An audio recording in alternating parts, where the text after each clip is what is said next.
आज हम सीखेंगे जायकों के नाम। 5 जायकों के नाम उर्दू में। इमली, इमली खट्टी होती है तो इस जायके का नाम है खट्टा।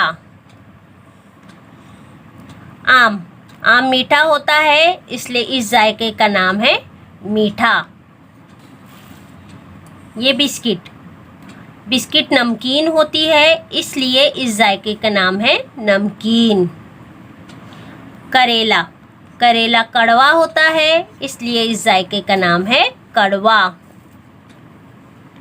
मिर्ची, मिर्ची तीखी होती है इसलिए इस जायके का नाम है तीखा।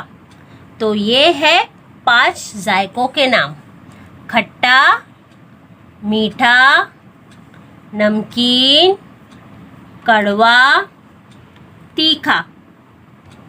खट्टा, मीठा, नमकीन, कड़वा, तीखा। तो ये थे जायकों के नाम उर्दू में।